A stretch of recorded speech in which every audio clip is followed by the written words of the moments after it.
After the end of World War II, the world was split into two, East and West. This marked the beginning of the era called the Cold War.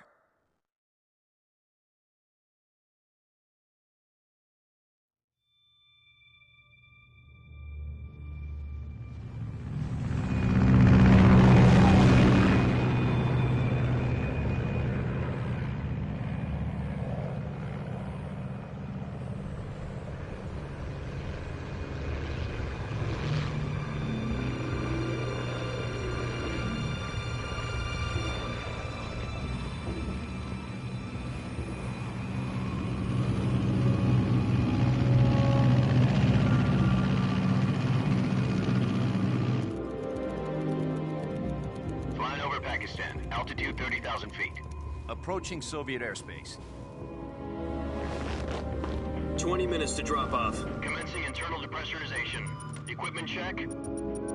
Arm main parachute. All right. You ready to go? Drop zone still showing a high pressure mass. Cav okay. Good. We've got high visibility.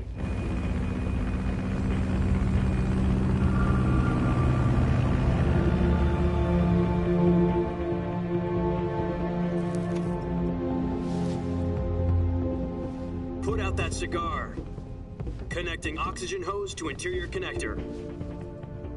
Put on your mask.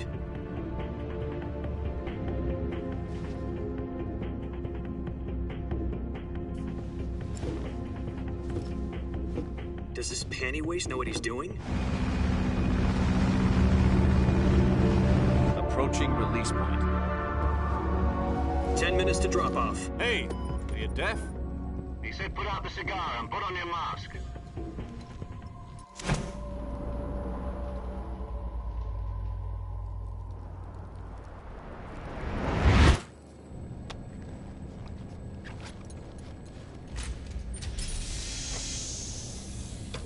Depressurization complete.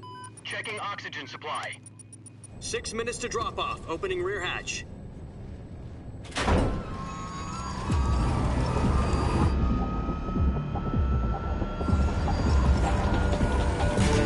Sunrise.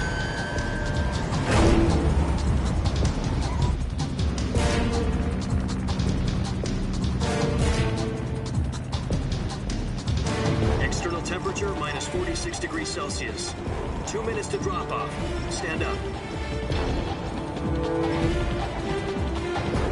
You'll be falling at 130 miles per hour.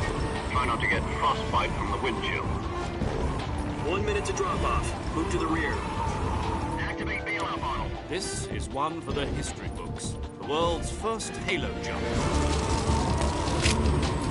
10 seconds to drop off. Stand by.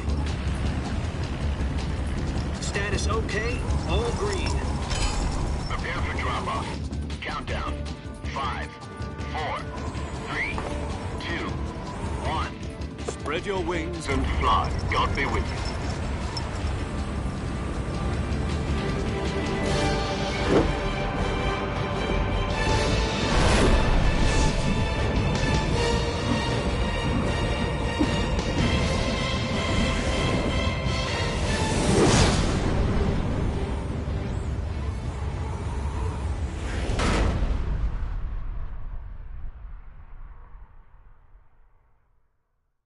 Jack, I've got some important news. The head of the CIA has finally given us the green light for the virtuous mission. Virtual mission? No, the virtuous mission. The future of our Fox unit depends on it. If it succeeds, we'll be officially organized into a unit. Virtuous mission? Sounds like some kind of initiation ritual. You know, don't get cocky. This isn't a training op. Right. So what exactly is this wonderful mission? Well, about 2 years ago, a certain Soviet scientist requested asylum in the West through one of our moles. His name is Nikolai Stepanovich Sokolov. He's head of the OKB 754 Design Bureau, one of the Soviets' top-secret weapon research facilities, and the East's foremost expert on weapons development. Sokolov? Isn't he that famous rocket scientist? The very same. On April the 12th, 1961, the Soviets achieved the first manned spaceflight in history. The Earth was blue, but there was no God. Well spoken. The rocket that carried Yuri Gagarin to orbit was the A-1, known as the Vostok rocket. Sokolov is said to be the man most responsible for the multi-engine cluster used in that rocket. After Gagarin's flight, Sokolov left rocket development to become the head of the newly established Design Bureau. From a lowly technician to head of a design bureau, that's quite a success story, so why'd he want to defect? It seems he'd become afraid of his own creations. Afraid? Call it a crisis of conscience. And for that, he left his country and his family behind and went over the fence? Not exactly. One of his conditions was that his family was also to be taken safely to the west. We used a mole to get the family out first and succeeded in sneaking Sokolov over the Berlin Wall shortly afterwards. I was the one who conducted the operation. The security on the eastern side was still full of holes back then. Then what? We got Sokolov over in one piece, but the whole ordeal had left him exhausted, and we checked him into a hospital in West Berlin. It took him 2 weeks and more than 600 miles to get from the research facility in the Soviet Union to Berlin. He was in no condition to say anything coherent. And it was only a week later that we had something much bigger on our hands. The Cuban Missile Crisis. October the 16th, 1962, President Kennedy received word that the Soviets were in the process of deploying intermediate-range ballistic missiles in Cuba. The President demanded that the Soviets dismantle and remove the missiles. At the same time, he announced a naval blockade to prevent further missile shipments from reaching Cuba. But the Soviets didn't back down, instead placing their armed forces on secondary alert. Soviet transport ships carrying missiles continued on course towards Cuba. US and Soviet forces went on alert for an all-out nuclear war. Frantic negotiations were conducted through the UN's Emergency Security Council and unofficial channels to end the hair-trigger standoff.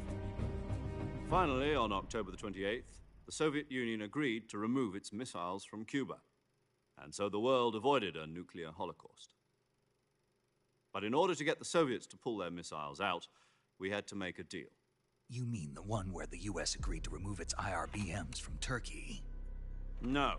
The Jupiter IRBMs deployed in Turkey were obsolete, and we were going to get rid of them anyway. They had no strategic value whatsoever to either the US or the Russians.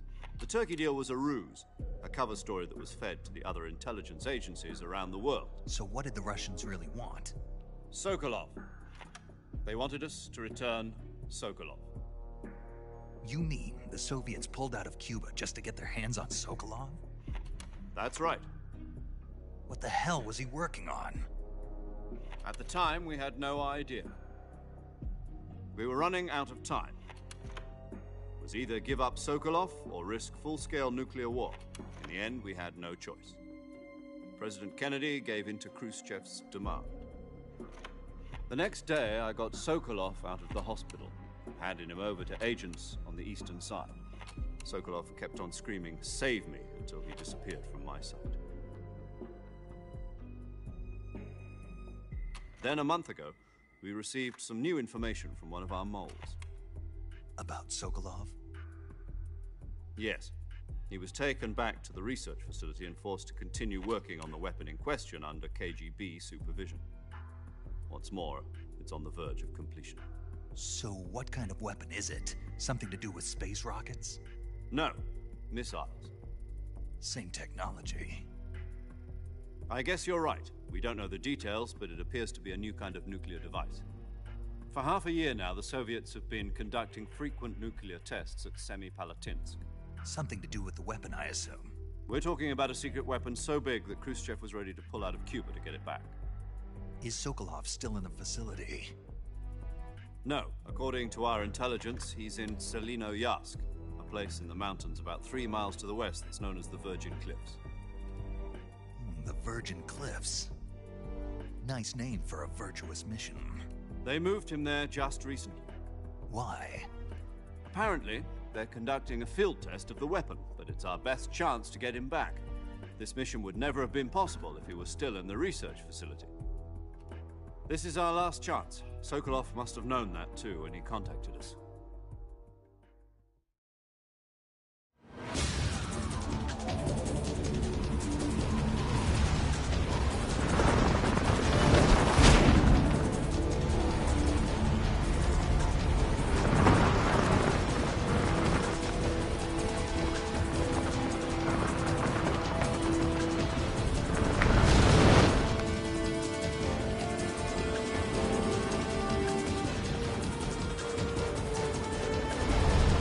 Listen up, Jack. Your mission is to infiltrate Selino Yask in the Soviet mountains, ensure the safety of Sokolov, and bring him back to the West.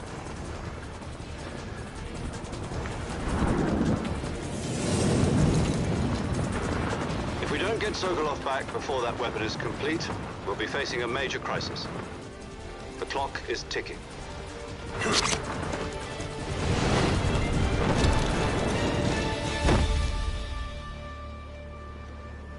Once we've confirmed the rescue of Sokolov, stand by at the recovery point. A recovery balloon will be dropped at that point. Helium will be pumped into the balloon to inflate it. The process takes about 20 minutes.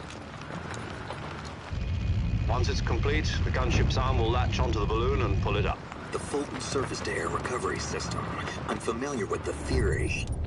Take it easy. It's been combat-proven. Do you think Sokolov is up to it? The shock will be less than during a parachute jump, and the arm can handle up to 500 pounds. So you're planning on going over the border in a single combat talon? She's equipped with two 6-barrel 20mm Vulcan cannons, as well as two 40mm machine guns. Sounds like she could hold her own against a battalion of tanks. Even with the fuel in the reserve tank, we're facing a 4-hour time limit.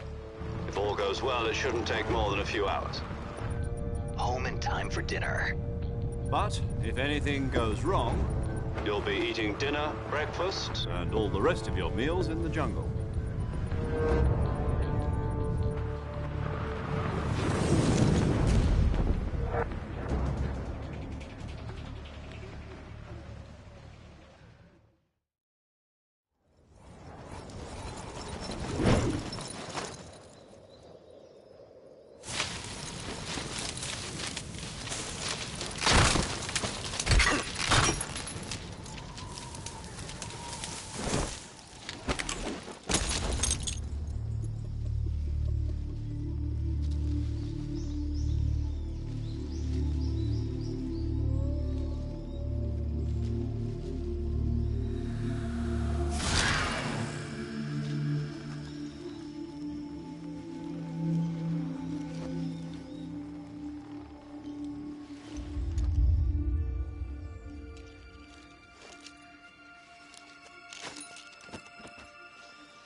Do you copy? You're already in enemy territory, and somebody might be listening in. From here on out, we'll be using code names to refer to each other. Your code name for this mission will be Naked Snake. I'll be referring to you as Snake from now on. You're not to mention your real name. Snake? Oh, you don't like snakes? What do you mean? You've eaten one before, haven't you? In survival training. I'm glad to hear that. I don't know if I'd ever order one in a restaurant, but... Be careful, you might not have a choice. What about you, Major? What should I call you? Let's see. I'll be Tom. Call me Major Tom. This will be a sneaking mission. You must not be seen by the enemy. You must leave no trace of your presence. Is that clear? This kind of infiltration is the Fox unit's speciality. In other words, weapons and equipment are procured on site. That goes for food as well. You're completely naked, just as your name implies. Great. Now I see why you asked me if I like snakes. I suppose calling me Snake was your idea of a joke, too. No. There's a good reason for that. I'll tell you later when the time is right. Gotcha. Getting back to the subject, how exactly am I supposed to feed myself? You've been issued a knife and a tranquilizer gun. Use them to hunt for food. You'll also find some medical supplies in your backpack. Yeah, about the backpack. I lost it in a tree on the way down. I see. Well, you'd better go back and get it then. You know where it is? No problem. I can see it from here. It's stuck on a branch. To climb a tree, Stand in front of a tree that's covered in ivy and press the action button. I'll be monitoring your progress over the radio. We can't risk violating Soviet airspace, but I'll be in the gunship. My frequency is 140.85. I'll give you a call if I need to talk to you. If you need to talk to me, use the send function. Okay, Snake, go get your backpack.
I see you've retrieved your backpack, Snake. To equip a weapon, it's necessary to take it out of your backpack. In the survival viewer, choose Weapon from the backpack. Your available weapons will be displayed in a window in the upper left. From that list, choose the weapon you want to equip and press the Enter button. For other equipped items, just do the same thing from Item. Got it. Use the survival viewer backpack. Yep, that's right. Survival is fundamental to this mission. After you've been out in the field for a while, your stamina will start to drop.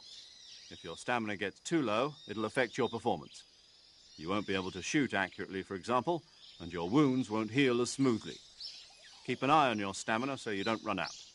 To recover lost stamina, you can hunt for local flora and fauna. You can use either your tranquilizer gun or your knife to hunt. My only weapon is a Mark 22 Hush Puppy tranquilizer gun? That's right. It's been fitted with its own suppressor. However, the suppressor will deteriorate every time you fire. Once its durability reaches 0, the noise suppression effect will be gone. So don't get too trigger-happy with it. The suppressor's durability is shown in the icon. Any weapons and equipment beyond what you're carrying now, you'll have to find as you go. I have to find my own weapons and equipment? Whose crazy idea was this anyway? Solo covert actions are standard Fox operating procedure. You can't leave any traces of your presence. No weapons, equipment, footprints, sweat, or bodily waste. The same goes for bullets and cartridges, too. Your presence in enemy territory is already a violation of international conventions of warfare. There aren't supposed to be any American soldiers in Russia. It could spark an international incident. You can't let anyone see you. You can't let the enemy know you're there. This is a stealth mission. You're a ghost, Snake, in every sense of the word. And there'll be no rescue if you're captured. The military and US government will deny any involvement in the affair. Then I'll just have to take care of myself, huh? I'm afraid so. You've been given a fake death pill for that purpose. SIS guidelines stipulate that soldiers on covert ops like this one be issued a potassium cyanide capsule. Tape it to your body so you can take it when you need to. How generous of you. Use it if you're taken prisoner by the enemy. It'll send you into a state of false death for a short time. Fooling them into thinking that I'm really dead. So, how do I come back to life? Just take the revival pill. You mean that thing they put in my tooth before the mission? That's the one. But be careful. If you remain in a state of false death for too long, nothing will be able to bring you back. Remember that. I'll keep it in mind. You said this was a solo mission, right? Right. I guess that means I can't count on any reinforcements. Correct. The mission rests entirely in your hands. A real one-man army. Relax. There's a support team ready to back you up over the radio. Who? I'll introduce them to you. This time, survival is of utmost importance. The first member of the support team will be in charge of monitoring your physical condition, acting as a medic, so to speak, as well as recording your mission data. She's a member of Fox as well, and she's here on the gunship with me. She? Hello, Snake. I'm paramedic. Nice to meet you. Paramedic. As in a medic who comes in by parachute. Aren't you going to tell me your real name? Are you going to tell me yours, Mr. Snake? My name, huh? It's John Doe. And they call you Jack for short. You're a regular Captain Nemo. A name means nothing on the battlefield. After a week, no one has a name. What's your name? Jane Doe. Very funny. I wasn't joking, but I'll tell you my name only if you manage to make it back alive. My frequency is 145.73. She's also in charge of recording your mission data. Whenever you want to save, send a message over the reserved save frequency, 140.96. So saving lets me record my mission data. That's right. It also records the state of your health. Good to know. There's one more person I want to introduce you to, Snake. Huh? Speaking of snakes, you remember the boss, don't you? A legendary soldier and your mentor. Actually, it was the boss that got the DCI's authorization in the first place. She's going to be serving as Fox's mission advisor. The boss is? She also helped me plan this mission. She and I were at SAS together. Jack, is that you? How many years has it been? Boss? That's right. It's me. Oh. Talk to me. Let me hear your voice. It's been 5 years, 72 days, and 18 hours. You've lost weight. You can tell just by the sound of my voice. Of course I can. I know all about you. Really? Well, I don't know anything about you. What's that supposed to mean? Why'd you disappear on me all of a sudden? I was on a top-secret mission. You didn't need me anymore. But there were still so many things I wanted you to teach me. No, I taught you everything you needed to know about fighting techniques. I taught you all I could. The rest you needed to learn on your own. Techniques, sure. But what about how to think like a soldier? How to think like a soldier? I can't teach you that. A soldier needs to be strong in spirit, body, and technique. And the only thing you can learn from someone else is technique. In fact, technique doesn't even matter. What's most important is spirit. Spirit and body are like two sides of a single coin. They're the same thing. I can't teach you how to think. You'll just have to figure it out for yourself. Listen to me, Jack. Just because soldiers are on the same side right now doesn't mean they always will be. Having personal feelings about your comrades is one of the worst sins you can commit. Politics determine who you face on the battlefield. And politics are a living thing. They change along with the times. Yesterday's good might be tomorrow's evil. Is that why you abandoned me? No, it had nothing to do with you. I already told you, Jack. I was on a top-secret mission. A soldier has to follow whatever orders he's given. It's not his place to question why. But you're looking for a reason to fight. You're a natural-born fighter, but you're not quite a soldier. A soldier is a political tool, nothing more. That's doubly true if he's a career soldier. Right and wrong have no place in his mission. He has no enemies and no friends. Only the mission. You follow the orders you're given. That's what being a soldier is. I do whatever I have to get the job done. I don't think about politics. That's not the same thing. Sooner or later, your conscience is going to bother you. In the end, you have to choose whether you're going to live as a soldier or just another man with a gun. There's a saying in the Orient, loyalty to the end. Do you know what it means? Being patriotic. It means devoting yourself to your country. I follow the president and the top brass. I'm ready to die for them if necessary. The president and the top brass won't be there forever. Once their terms are up, others will take their place. I follow the will of the leader, no matter who's in charge. People aren't the ones who dictate the missions. Then who does? The times. People's values change over time, and so do the leaders of a country. So there's no such thing as an enemy in absolute terms. The enemies we fight are only enemies in relative terms, constantly changing with the times. As long as we have loyalty to the end, there's no point in believing in anything, even in those we love. And that's the way a soldier's supposed to think? The only thing we can believe in with absolute certainty is the mission, Jack. All right, but do me a favor. What is it? Call me Snake. Snake. Oh, right. Your code name is Snake. It suits you well. That's right. The legendary unit that the boss put together during World War II was a snake. The Cobra unit, a group of heroes that brought the war to an end and saved the world. As long as you've got a legendary hero backing you up, you'll be fine. Isn't that right, Snake? Yeah, I can't think of anyone else I'd rather have with me. Oh, and one more thing, boss. Yes? It's good to hear your voice again. Same here. After all, who knows if either of us will make it out alive? Snake, you are always best at urban warfare and infiltrating buildings. But this is the jungle. Survival is going to be key. Those CQC techniques I taught you are sure to come in handy. CQC? Close quarters combat, huh? I've been in the Green Berets for the past few years. I'm probably pretty rusty. Not to worry. I'll be here to help you remember. After all, this is your first actual survival mission. I'll be supporting you over the radio. Where are you, boss? Next to the Major? The boss is communicating with us by radio from aboard a Permit-class submarine in the Arctic Ocean. My frequency is 141.80. Call me if you need my advice on battle techniques. Gotcha. Your mission is to retrieve Dr. Sokolov. Dr. Sokolov is being held in an abandoned factory located to the north of your current position. Avoid heavy combat and don't let anyone see you. Don't forget that this is a stealth mission. Snake, try to remember some of the basics of CQC.